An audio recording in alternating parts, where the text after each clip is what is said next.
Il faut fermer la boîte à chagrin. C'est le général de Gaulle qui utilise cette curieuse expression en septembre 1961. La boîte à chagrin, dans l'esprit du général, c'est la guerre d'Algérie, une guerre dont on ne veut même pas prononcer le nom puisque, officiellement en tout cas, on ne parle que d'opération de pacification. Mais une guerre meurtrière qui n'en finit pas et dont le premier président de la Ve République a décidé de se débarrasser au plus vite afin de se consacrer à son grand œuvre, la construction d'une France plus forte, capable de tenir son rang de puissance mondiale. Et pour atteindre plus rapidement son objectif, De Gaulle est maintenant prêt à céder sur le dernier point qui fait encore obstacle à la paix, le Sahara. Alors qu'il a jusque-là fait preuve d'une rare intransigeance quant au destin de ces millions de kilomètres carrés de sable et de rochers qui, selon lui, n'avaient nulle vocation à appartenir à la future Algérie indépendante. À propos de ce désert, le président avait même parlé d'une invention française, faisant allusion aux formidables richesses en pétrole et en gaz que des ingénieurs français venaient d'y découvrir. Pourquoi le général a-t-il donc brusquement cédé ? 50 ans après la fin de la guerre d'Algérie, M. X rouvre un dossier qui comporte encore aujourd'hui nombre de points obscurs. Un point essentiel pour commencer. Jusqu'au début du XXe siècle, le Sahara a été indépendant de l'Algérie. Oui, mais quel était son statut ensuite alors ? La loi française a d'abord créé les territoires du Sud. Une vaste zone sous administration militaire et dotée d'un budget indépendant de celui de l'Algérie. Et cela jusqu'en 1957. À cette date, le Sahara obtient un statut départemental. En fait, 2 départements sont créés. Mais en même temps, le Sahara est intégré dans l'Organisation commune des régions sahariennes, l'OCRS, chargée de promouvoir la mise en valeur et le développement de la zone. Les dirigeants de la 4e République imaginent alors d'associer à sa gestion les pays voisins. Qui sont encore des colonies françaises. Exactement. Ouais. Gestion qui sera assurée grâce aux revenus de l'exploitation des hydrocarbures sahariens. Et manifestement, il y a derrière ces décisions la volonté politique de séparer l'Algérie du Sahara. Dans la perspective d'une indépendance future de l'Algérie. On n'est jamais trop prudent. Et pendant longtemps, ce sera le dogme. Les Algériens n'ont rien à faire au Sahara. On ira même jusqu'à nier que le Sahara est colonisé. Oui, mais avec quels arguments là ? Le fait qu'il est très faiblement peuplé et essentiellement de nomades. Bref, des gens qui ne comptent pas, ou presque. Enfin, c'est ce qu'on dira aux nationalistes algériens quand ils revendiqueront le Sahara. Mais passons. Le général de Gaulle est revenu au pouvoir en 1958 grâce à l'Algérie en utilisant habilement la menace bien réelle d'une rébellion de l'armée. Vous le savez, donc inutile d'y revenir. Cependant, il sait aussi qu'il lui incombe maintenant d'en finir avec ce cancer qui a rongé peu à peu la 4e République. Et puis, il n'y a pas 36 solutions. Et dès la fin novembre 1959, De Gaulle parlera d'Algérie algérienne. La voie vers l'indépendance. Auparavant, au cours de son premier voyage en Algérie, il s'est fait applaudir en célébrant l'Algérie française. Alors, a-t-il abusé ceux qui sont venus l'applaudir ? Sur le moment, je ne le pense pas. Il croit encore que les départements français d'Algérie peuvent rester français, mais à une condition, c'est qu'on les aide à se développer. Un objectif très ambitieux qui porte un nom, le plan de Constantine. Un plan en 7 points que le général de Gaulle rend public en octobre 1958 dans une allocution prononcée justement à Constantine. Et quelles sont ces motivations profondes ? Il s'agit clairement de couper l'herbe sous les pieds des indépendantistes du FLN en procédant à une formidable transformation de l'Algérie sur tous les plans, économique, politique, social et éducatif. Pouvez-vous détailler un peu quand même ? Une observation d'abord. En lançant ce plan élaboré pour 5 ans, De Gaulle reprend une initiative d'un ministre de la 4e République, un certain François Mitterrand, qui pensait déjà que la paix en Algérie passait par le développement de ces départements d'outre-mer qui accumulaient les retards par rapport à la métropole. Oui, mais rien n'avait été fait. Pas grand-chose en tout cas. Et ça tient au manque de volonté, mais aussi à l'instabilité d'un régime politique au bout du rouleau. Pourtant, un groupe de fonctionnaires et de jeunes économistes avait déjà tracé la voie qui allait être reprise par De Gaulle. Alors, vous me demandiez des précisions sur ce plan de Constantine. Ouais. La première disposition est assez spectaculaire. Il s'agit de l'admission dans la fonction publique, en métropole, mais surtout en Algérie, d'au moins 10% de Français d'origine musulmane. Ça, c'est la marche vers l'intégration. Et dans le même esprit, 2/3 des filles et des garçons doivent être scolarisés. Oui, car beaucoup d'enfants d'indigènes, comme on dit toujours, sont encore analphabètes. Ensuite, le plan propose un alignement des salaires sur ceux de la métropole. Plus important, et même symbolique, il est prévu d'attribuer 250 000 hectares de terre à des agriculteurs musulmans. Puis il est question d'édifier de grands ensembles industriels utilisant le gaz et le pétrole du Sahara. Mais je reviendrai longuement sur ces nouvelles ressources énergétiques. Qui viennent d'être découvertes à l'époque. En effet. Enfin, le plan préconise 2 mesures. La création de 400 000 emplois réguliers et la construction de logements pour 1 million de personnes. Et qui va être chargé de mettre en musique là, ces objectifs mirifiques? Un haut fonctionnaire précédé par une excellente réputation, Paul Delouvrier. Ah oui, c'est l'homme qui plus tard procédera au redécoupage de la banlieue parisienne. C'est ça. De Gaulle le nomme délégué général de l'Algérie en remplacement du général Salan. Un civil succède donc à un militaire. Mais est-ce que ça veut dire que la guerre est mise entre parenthèses? Bien au contraire, car en même temps, Delouvrier est flanqué d'un général, Maurice Challe, qui doit conduire la pacification. Et jamais l'armée française ne mènerait une lutte aussi acharnée contre les rebelles. Le résultat, c'est que lorsqu'arrivera le temps du cessez-le-feu, Challe aura réussi à triompher sur le terrain. Oui, en démantelant la plupart des katibas. Un succès militaire que voulait De Gaulle afin de pouvoir négocier en force face au FLN. Oui, mais dont le bilan humain sera très lourd. Ça, c'est certain. Alors revenons à ce plan de Constantine qui, si je vous ai bien entendu, doit sortir l'Algérie du sous-développement. Il va être mis en place après plus de 4 ans de guerre. Alors, est-ce que c'est pas trop tard? Vous avez raison. Et le général de Gaulle ne tardera pas lui-même à s'en rendre compte, puisque 1 an plus tard, il parlera d'Algérie algérienne. Oui, il a compris que ce plan ne suffirait pas à convaincre les indépendantistes de renoncer à la lutte armée. Oui, ça me paraît évident. Pourtant, certains de ses proches continuent à y croire. Michel Debré, son Premier ministre par exemple, lui pense que c'est la seule solution pour sauvegarder l'Algérie française, c'est-à-dire le lien entre la France et l'Algérie. Oui, il a toujours été Algérie française, Debré. Cependant, est-ce que le plan a connu un début d'application? Ah, tout à fait. Et il ne sera vraiment abandonné qu'à la fin de l'année 1961. Et concrètement, comment ça s'est traduit La France y a d'abord consacré beaucoup d'argent. En 1 an, plus de 200 milliards d'anciens francs pour les investissements publics et l'aide apportée aux entrepreneurs qui se sont installés de l'autre côté de la Méditerranée.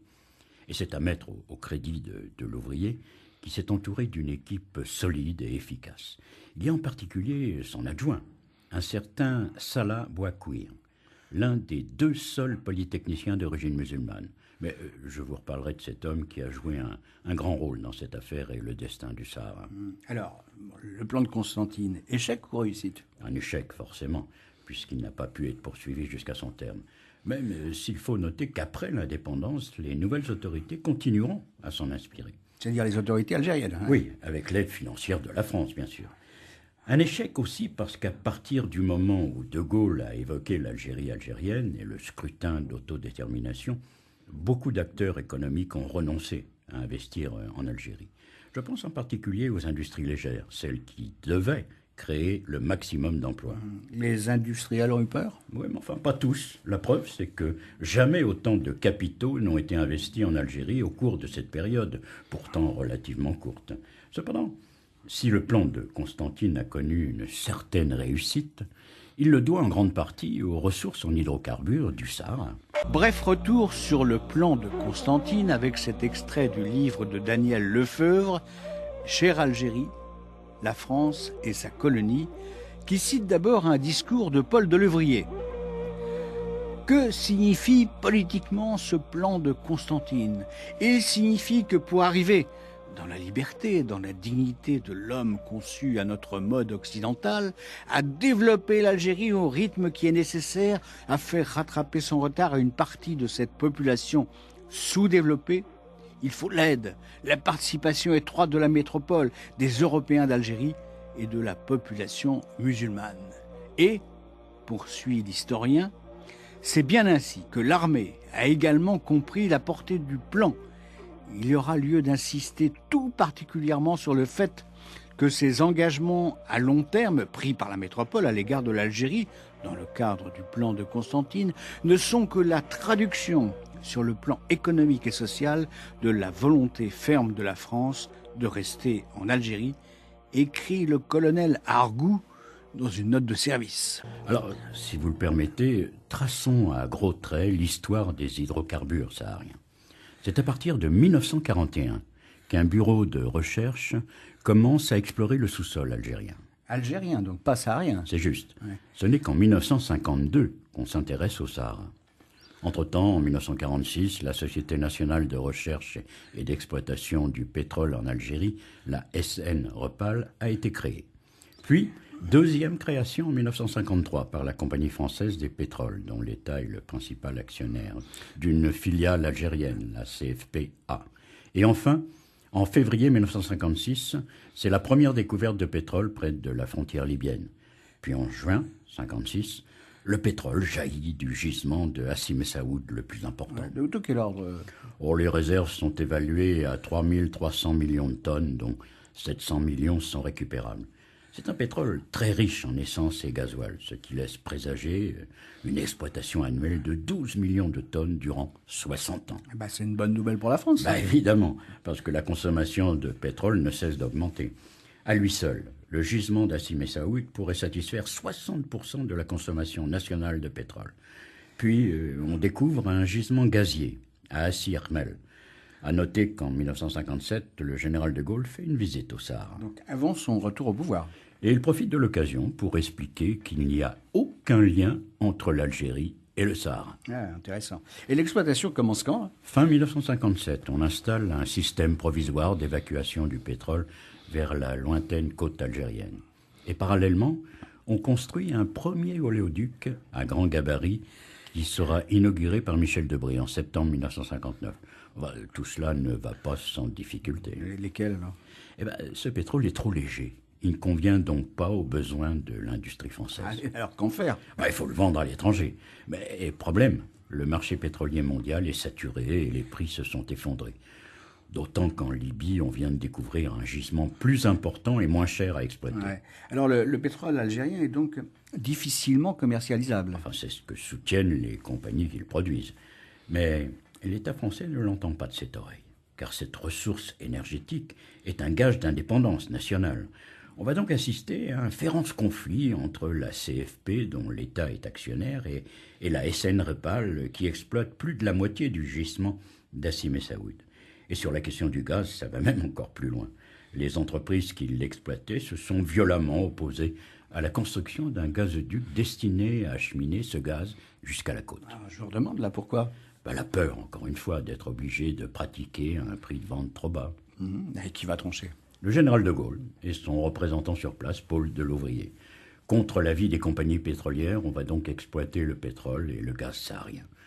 Pour de Gaulle, qui s'est à nouveau rendu sur le site d'Hassi Messaoud en 1958, produire du pétrole saharien en pleine guerre, c'est manifester la volonté de la France de mettre en valeur les ressources de sa colonie et d'appuyer son développement économique et social. Et donc la mise en œuvre de ce plan de Constantine dont on avait parlé. Et qu'importe alors si on produit ce pétrole à perte? C'est à peu près ça.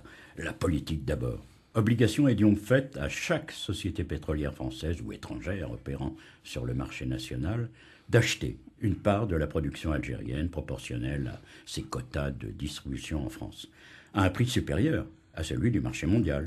Ça, c'est une mesure que les compagnies pétrolières ne doivent guère apprécier. Forcément. Mais de Gaulle ne leur a pas laissé le choix. En tout cas, trouver des débouchés pour le pétrole du Sahara est presque devenu un devoir national pour la France. Qui trouve quand même son intérêt. Bien sûr. Il ne faut pas noircir exagérément le tableau. D'abord, grâce au pétrole du Sahara, elle échappe à l'insécurité des approvisionnements tels que la France les a connus après la crise de Suez. Et ça diminue d'autant la facture pétrolière. Mais d'un autre côté, ça coûte aussi très cher. Écoutez, je ne vais pas vous infliger une avalanche de chiffres, mais il faut quand même savoir qu'entre 1956 et 1961, Les dépenses de la France pour les recherches de pétrole se sont montées à plus de 500 milliards de francs. Ouais, 5 milliards de francs lourds, quoi. Oui, et il faut ajouter 1 milliard d'investissements étrangers, sans compter les sommes dépensées pour les infrastructures de transport. Alors, au final, la France ne tire pas grand avantage des hydrocarbures sahariens. Et malgré les apparences, ce n'est pas à cause du pétrole et du gaz que le général de Gaulle s'obstinera à refuser aux indépendantistes de leur donner le Sahara. Ah oui, il y avait donc d'autres raisons. Oui, enfin n'allons pas trop vite. Auparavant, je voudrais évoquer un point qui demeure encore aujourd'hui bien mystérieux. Mystérieux et controversé. Oui, je vous écoute. Acheminer le pétrole et le gaz jusqu'à un port méditerranéen, ça n'était pas une mince affaire. Vous voulez parler de la distance, là? Non, de la guerre. Oléoducs et gazoducs s'étendaient sur quelques 600 kilomètres. Et ces installations étaient donc en permanence à la merci d'un sabotage, car il était quasi impossible de surveiller et de protéger ces tuyaux. Ouais. Et est-ce que les menaces étaient réelles? Le mouvement de libération a toujours considéré que le Sahara était partie intégrante de l'Algérie. Et quand les indépendantistes apprennent qu'il y a du pétrole dans le sous-sol saharien, ils s'opposent immédiatement à son exploitation. Et pour quelle raison, alors? Ce que craint d'abord le FLN, c'est que le gouvernement français, faisant appel à des capitaux étrangers, n'en profite pour l'isoler sur la scène internationale. D'autre part, les indépendantistes ont peur que la propagande orchestrée en métropole autour de la découverte de ces nouvelles ressources énergétiques n'incite les Français à se prononcer pour le maintien de l'Algérie française. Et puis enfin, il y a une troisième crainte. Pour évacuer le pétrole à moindre frais, il est envisagé de construire des tuyaux en Tunisie. Ouais, un trajet plus court. Oui, mais aussi peut-être la volonté de Paris d'enfoncer un coin dans la solidarité qui unit les peuples du Maghreb autour des combattants du FLN. Ouais, à cause des redevances que toucherait la Tunisie. Oui, sans compter que ce serait l'amorce d'une internationalisation du Sahara et de ses richesses. Une solution qui est très sérieusement envisagée par les autorités françaises et qui sera d'ailleurs proposée par les négociateurs de Paris lors des premières discussions d'Évian, mais qui sera bien sûr rejetée par le GPRA, le gouvernement provisoire de la République algérienne. Alors, pour toutes ces raisons, les rebelles peuvent être tentés de saboter les installations pétrolières, à commencer par les oléoducs et gazoducs. Oui, d'ailleurs, les parties les plus vulnérables. Hein. Et déjà en 1957, des prospecteurs ont été attaqués près de Timimoun.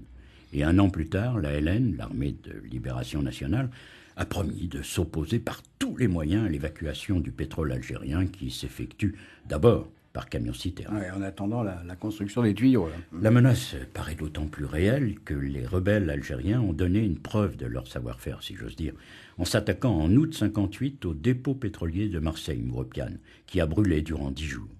Et pourtant, curieusement, après ces sérieux avertissements, les installations pétrolières ne seront plus jamais sabotées, alors même que l'armée française ne peut pas matériellement assurer leur sécurité sur des centaines de kilomètres. Un mystère ? Oui, enfin, ou le résultat d'un accord assez douteux dont il convenait de protéger le secret. Et au cœur de ce mystère, nous allons retrouver ce polytechnicien dont je vous ai déjà brièvement parlé, Salah Bouakwir. Sans déflorer la suite du récit de Monsieur X, un mot sur ce Salah Bouakwir, qui a été l'adjoint du délégué général en Algérie, Paul Delouvrier. Un homme qui est mort dans des conditions étranges en septembre 1961 et qui fait toujours l'objet d'une controverse dans l'Algérie d'aujourd'hui. Pour les uns, ce haut fonctionnaire qui travaillait pour la France était un traître. Pour les autres, c'était un héros qui œuvrait en sous-main pour les indépendantistes algériens. C'est ce qu'a déclaré en 2010 un ancien agent des services secrets algériens dans un journal d'Alger, je cite. À partir de sa position de responsable au sein du gouvernement français en Algérie, Bouakwir transmettait des copies de dossiers en sa possession au GPRA. Par exemple, le dossier relatif au plan de Constantine et des informations sur la politique française dans le domaine des hydrocarbures, ce qui lui a valu, ajoute cet homme, d'être assassiné par vengeance. La suite avec M. X. Pouvez-vous donc dissiper ce mystère-là que vous annonciez ? Une observation d'abord. Il faut remarquer que si les moyens de transport gaziers et pétroliers n'ont jamais été endommagés, la voie de chemin de fer, qui longeait l'oléoduc saharien a été saboté nuit après nuit. Alors les rebelles auraient donc pu s'attaquer de la même façon à l'oléoduc. Ça me semble évident. Conclusion, le FLN ne voulait pas saboter cette installation. D'accord, mais pourquoi? Une explication a été fournie par Paul Delouvrier lui-même dans une interview qu'il a accordée 20 ans plus tard à un jeune historien, Daniel Lefebvre. Selon le délégué général, un accord avait été passé avec le FLN. Les hydrocarbures sont sortis, a-t-il confié, parce que je me suis arrangé pour que jamais les Félagas ne le touchent. Mais quel intérêt pour ceci alors? La contrepartie, vous voulez dire? Oui. Hein. C'est très simple, on a payé. Et on, c'est qui? Naturellement, ça ne pouvait pas être le gouvernement français, pas directement en tout cas, non. Non, je crois que ce sont les compagnies pétrolières qui ont arrosé les rebelles. Les compagnies qui ont été incitées par les autorités françaises en Algérie. Ça me paraît évident. Et à ce propos, je ne peux pas m'empêcher de faire un parallèle avec ce qui s'est passé dans les années 90, lorsque le gouvernement algérien a dû faire face à la terreur islamique. Là encore, alors que les attentats et les massacres se multipliaient dans tout le pays, jamais le GIA ne s'est attaqué aux installations pétrolières. Le GIA aurait été payé? Je n'en sais rien, je me contente de constater, c'est tout. Alors je poursuis. Si cet accord est bien intervenu avec le FLN, il devait forcément rester rigoureusement secret. Oui, parce qu'on ne pouvait pas à la fois combattre les rebelles sur le terrain et les financer par derrière. D'autant que cet argent qu'on leur octroyait servait aussi à acheter des armes qui tuaient des soldats français. Ouais.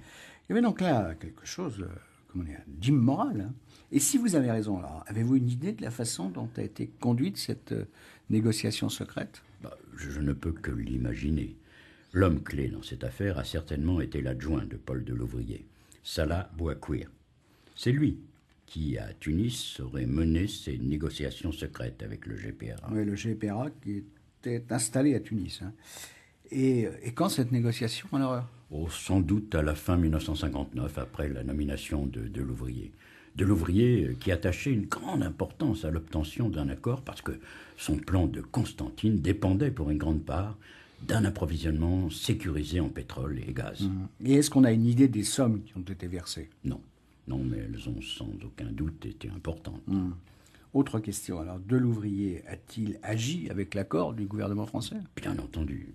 Il est inimaginable que ce grand commis de l'État ait pu se lancer dans une telle opération sans avoir obtenu le feu vert du président. Non, impossible. Mais je poursuis. Je dois à la vérité de dire que d'éminents historiens ne croient pas qu'un accord avec le FLN ait été passé. C'est par exemple le cas de l'un des meilleurs spécialistes de l'histoire algérienne, Benjamin Stora. Oui, mais avec quels arguments Il soutient que le contexte historique n'était pas favorable à une action de sabotage perpétrée par le FLN. D'autre part, il affirme que le pétrole et le gaz ont commencé à être exploités en 1957 de l'autre côté de la ligne Maurice. Oui, ça c'était la ligne électrifiée construite aux frontières de l'Algérie. D'autre part, dit Stora, l'ALN, l'armée de libération, était militairement affaiblie dans ce secteur du Sahara. Le maquis de la Wilaya 6 avait été décapité et sur le plan politique, l'ALN pesait peu dans la région face aux partisans de Messaliadj du MNA. Autre contre-argument. Stora constate que Delouvrier s'est confié 1 an avant sa mort dans un livre testament et ne fait aucune référence à des contacts avec le FLN ou l'ALN. Ouais, mais il y a quand même cette interview là donnée à ce jeune historien. Une interview qui a été enregistrée sur une bande magnétique, mais je continue à me faire l'avocat du diable.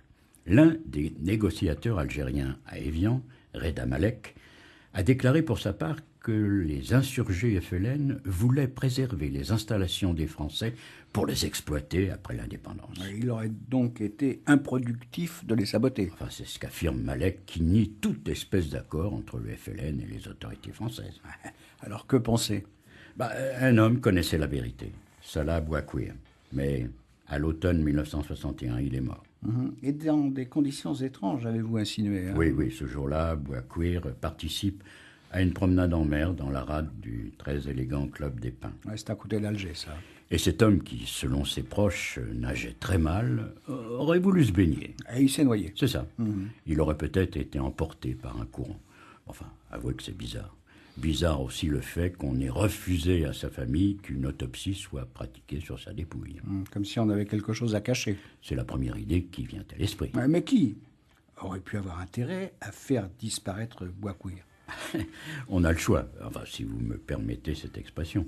Et ça tient à la personnalité de ce brillant haut fonctionnaire, mais aussi à ce que l'on pouvait savoir de ses activités. Mais précisez.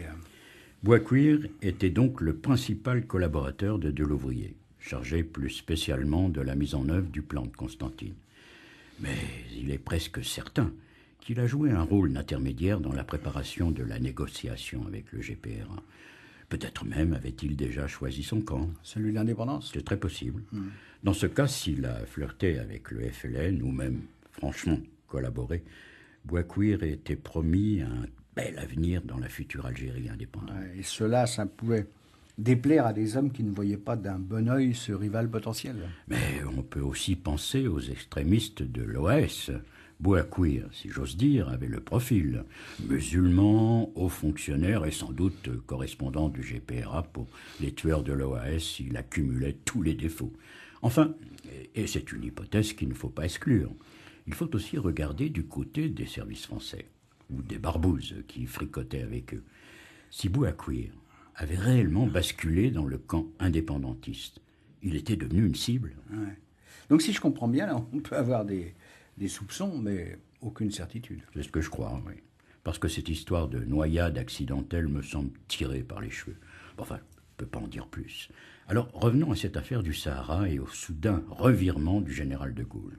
En fait, si le président français semble brusquement renoncer au Sahara, il s'agit d'une fausse retraite. Une fausse retraite, ça veut dire quoi, ça ? Le général, c'est certain, veut conclure au plus vite et mettre fin à cette guerre qui dure depuis 7 ans.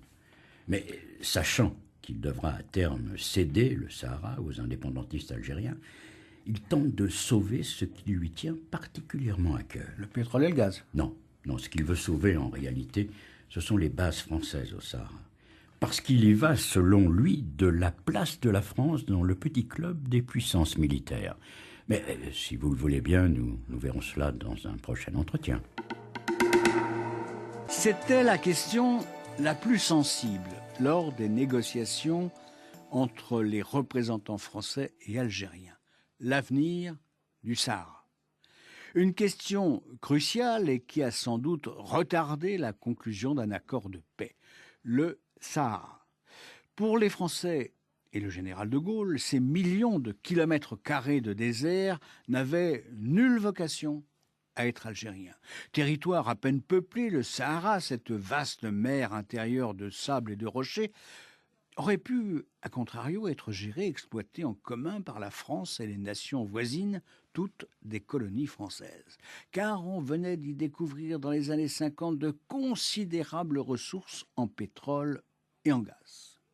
Et presque naturellement, c'est ce que nous avons vu la semaine passée avec M. X, on a pensé que si le général de Gaulle se refusait à accorder aux indépendantistes algériens la propriété du Sahara, c'était pour sauvegarder cette richesse si utile à un pays, la France, dépourvu de pétrole. Mais il n'en était rien.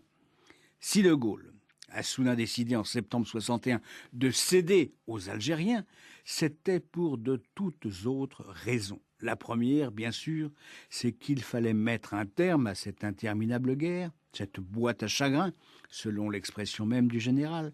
Mais il y en avait d'autres, certainement plus secrètes, en tout cas plus obscures. La suite avec M. X. Je ne sous-estime pas l'importance des ressources en hydrocarbures du Sahara dans la volonté du général de Gaulle de garder ce désert dans le giron français. Mais je voulais expliquer dans notre précédent entretien, à l'époque, le pétrole saharien était peu rentable. À cause du coût de l'exploitation. Et de la nature même de ce pétrole trop léger.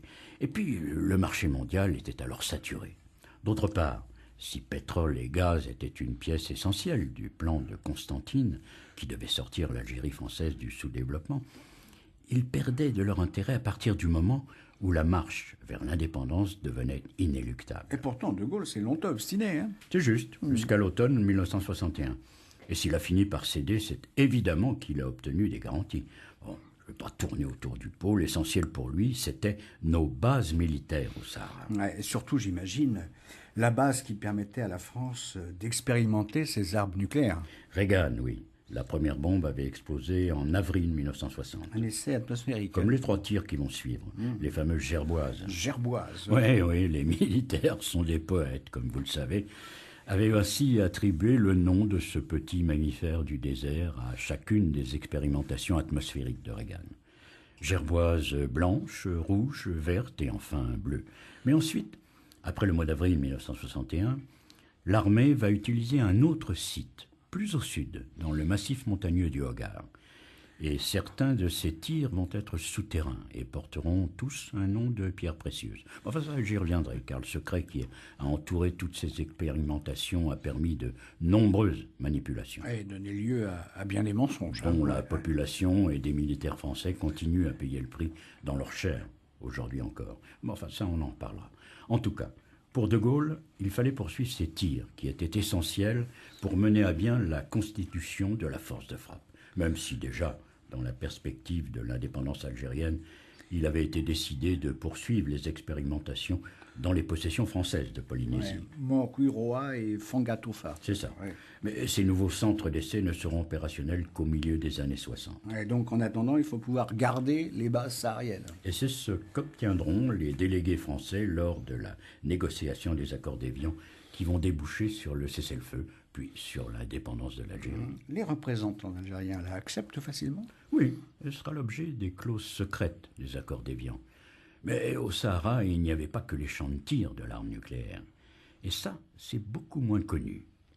Au total, les Algériens ont accepté que la France conserve 4 bases militaires au Sahara, c'est-à-dire les sites de Regan, In Eker, où l'on expérimentait la bombe, mais aussi près de Colombéchar, le site d'Amaguir. Où l'on procédait là, à des tirs de fusées spatiales. Là, et si je compte bien, là, ça fait 3 sites et le 4e. Celui-là, c'est le plus secret, le plus mystérieux aussi. Situé près de la frontière marocaine, il est connu sous le nom de B2 Namous. Et il restera aux mains des Français jusqu'à la fin des années 70. Ah oui, alors que les autres bases seront rendues aux Algériens, 3 ou 4 ans après l'indépendance. Ouais, alors, pourquoi cette exception-là? Peu de patience et je vous répondrai. Auparavant, il faut remarquer que cette affaire des bases françaises au Sahara était si importante pour le général de Gaulle qu'il a fermé les yeux sur les nombreux accrocs que le gouvernement algérien fera subir aux accords d'Évian. Par exemple? Le non-respect des garanties accordées à la communauté des Pieds Noirs. Et surtout, le sort qui a été réservé aux harkis abandonnés par la France et massacrés par les nouveaux maîtres du pays. Oui, malgré les nombreux témoignages qui attesteront de ces violences. En effet. Mais le gouvernement français n'a pas bougé et il a laissé faire pour les raisons que je vous ai indiquées. Pour le général de Gaulle, visiblement, l'essentiel était ailleurs. Ouais, alors dans ces annexes secrètes des accords d'Évian. Bien entendu. Je voudrais aussi vous dire que le choix de l'Algérie pour les expérimentations atomiques est très ancien.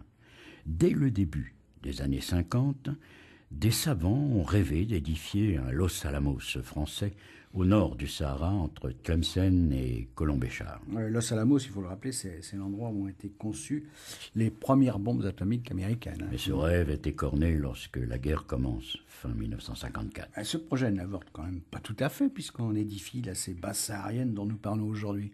Il n'y a pas que cela. Un institut de recherche nucléaire est créé à Alger au milieu des années 50, afin de former des cadres spécialisés en liaison avec des organismes de recherche de la métropole, comme le CNRS.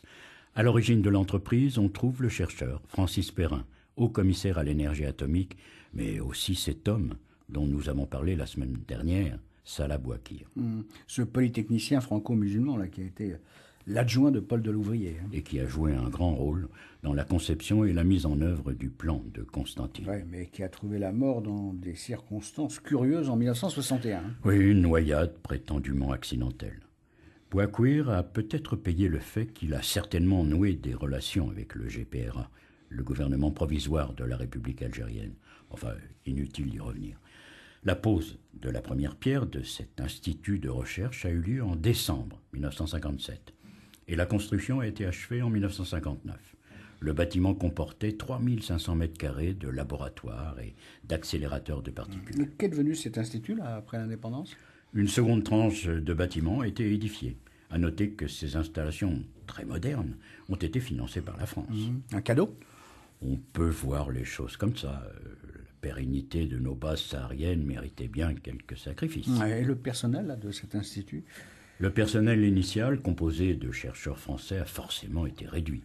Mais des coopérants français civils et militaires auxquels se sont joints des Algériens les ont remplacés.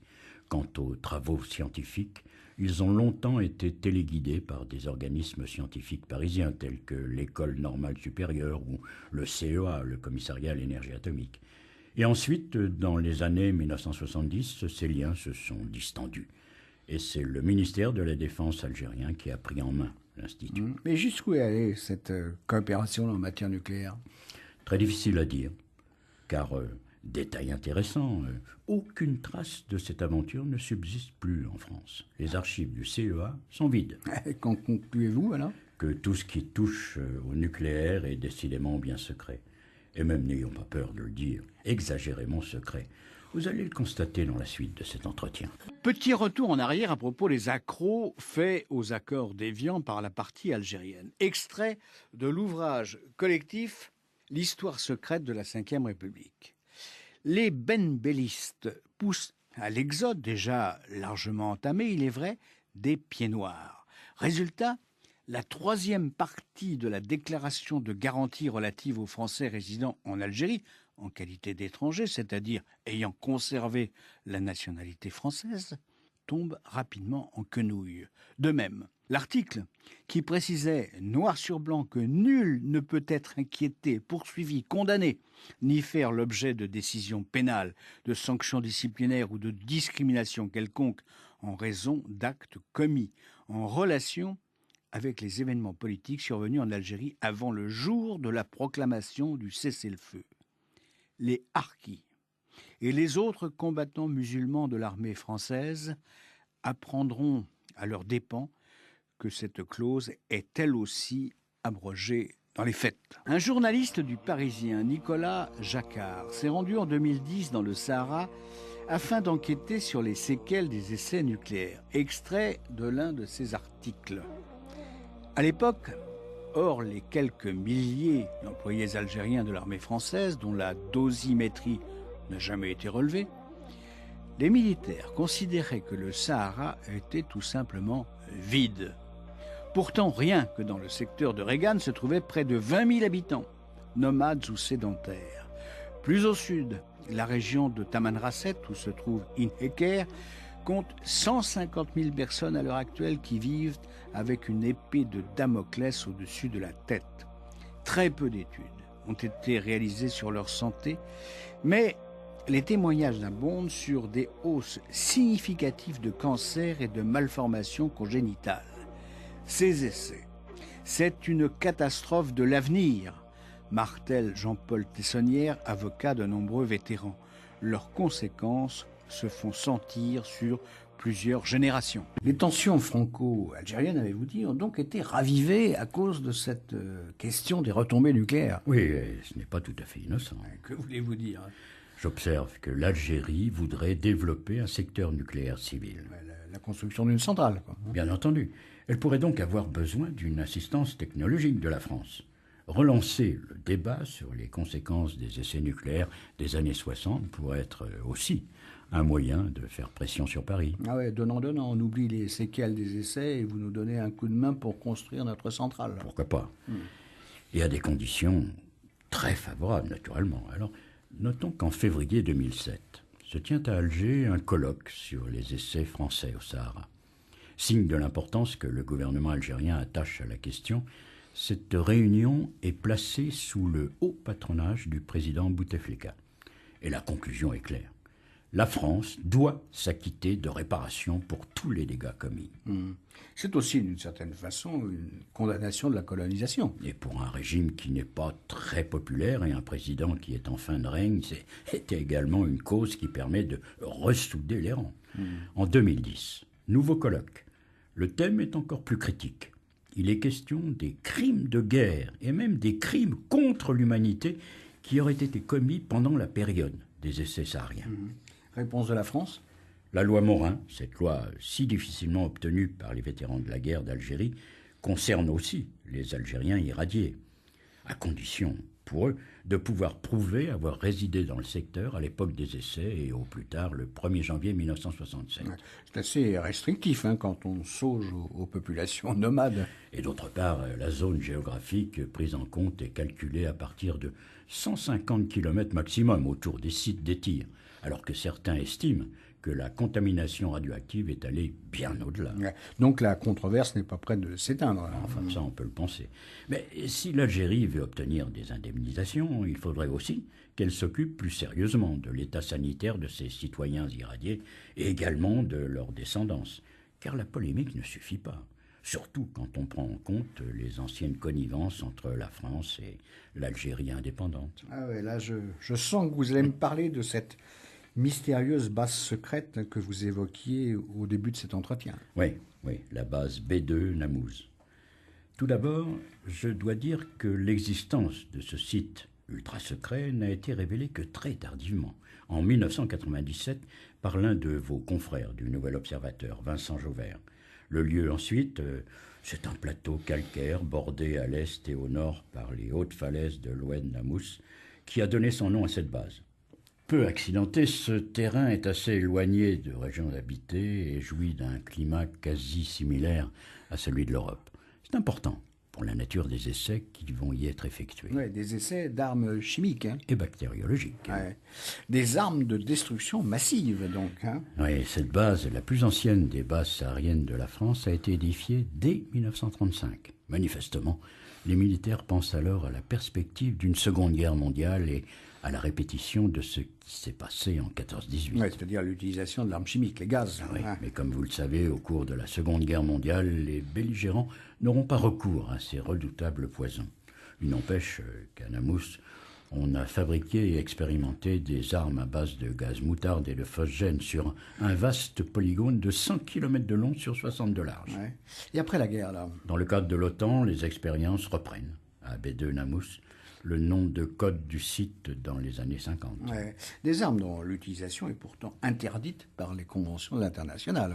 C'est pourquoi le secret le plus rigoureux est imposé. Mais alors, quand vient l'indépendance algérienne? L'armée veut garder cette base à tout prix. Ouais, malgré le fait qu'elle possède l'arme atomique. Oui, l'arme chimique peut être encore utilisée dans des guerres conventionnelles. De Gaulle en personne tient à ce que les essais se poursuivent. Et ce qui se passe au Vietnam le conforte dans cette idée. Ouais, l'agent orange là, dont nous avons parlé il n'y a pas si longtemps.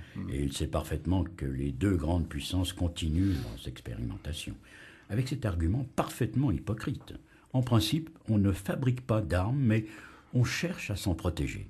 Ouais. L'existence de la base est donc au menu des négociations d'Évian. Oui, mais comme les autres sites stratégiques. Et ce sera l'objet d'une annexe secrète, au terme de laquelle les Algériens accordent un délai supplémentaire de 5 ans à l'existence de B2 Namous.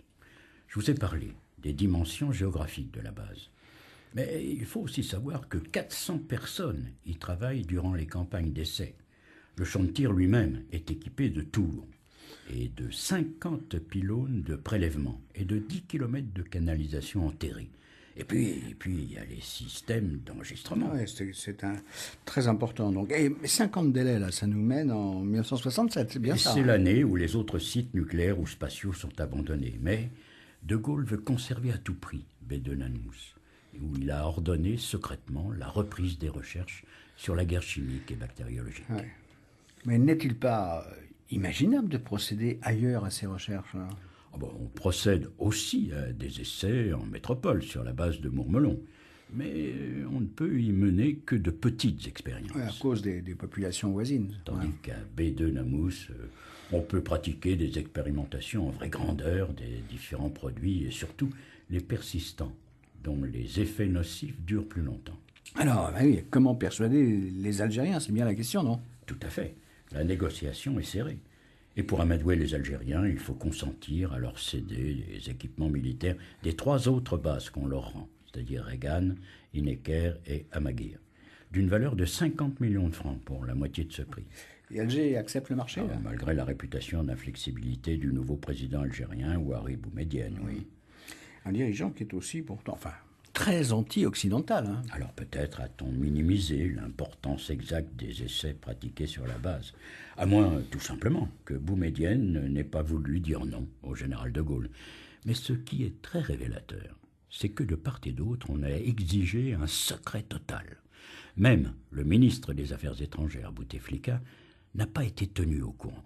Quant au négociateur algérien, le commandant Chabou, il est mort un peu plus tard au cours d'un étrange accident d'hélicoptère. Encore une mort suspecte? Écoutez, franchement, je ne sais pas. Oui, enfin, quoi qu'il en soit, la France a donc gagné un nouveau délai. Oui, 5 ans de plus. Mais les Algériens ont exigé des mesures de camouflage. Ouais, ce qui signifie? À B2-Nanmous, les militaires français devront désormais travailler sous couverture civile. C'est maintenant une filiale de Thomson, la Sodetec, qui sera leur employeur officiel, même si c'est l'armée qui garde l'autorité et le contrôle sur la base et les essais auxquels on y procède. Autre modalité de camouflage. La garde extérieure du site est assurée par l'armée algérienne. Et enfin, la Sodetec est censée travailler officiellement pour cette même armée. Même les véhicules militaires français sont repeints. Et les produits utilisés pour composer les armes chimiques ne passent jamais en douane. Et ces modestes précautions-là ont donc suffi à convaincre les Algériens? Non, il a bien sûr aussi été question de loyer. Ah oui, donc de compensation financière. Et aussi de facilité pour acquérir du matériel militaire. Toutefois, le plus étonnant, c'est qu'un renouvellement de l'accord secret sur B2-Namous a été signé pour 5 ans en 1972. Mais la France a dû accepter que quelques spécialistes algériens soient associés au déroulement des expérimentations. Cependant, comme tout a une fin, l'installation de B2-Namous a été détruite et a été rendue à son état naturel, en principe au moins.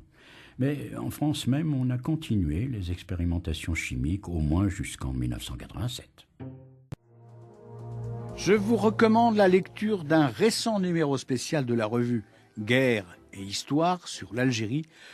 2 livres pour terminer, Les irradiés de la République, les victimes des essais nucléaires français prennent la parole de Bruno Barillot. C'est le premier chercheur à s'être intéressé aux conséquences des essais. Et puis Atomic Park, à la recherche des victimes du nucléaire de Jean-Philippe Desbordes. À samedi prochain, vous retrouverez les références de ces ouvrages sur franceinter.fr. Rebecca de Nantes a préparé ce programme qui a été réalisé par Michel Billou et de toutes petites notes de musique de Monsieur Joub.